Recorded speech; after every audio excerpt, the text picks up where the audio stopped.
Install and enable Gboard keyboard. Go to your Play Store. In Play Store, search for Gboard, and this is the official Gboard app. Go ahead and install the Gboard app.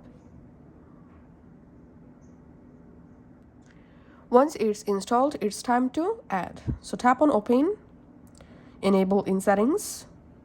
In here, enable Gboard app. Okay. Go back. Now tap on Select Input Method. Choose Input Method, select Gboard.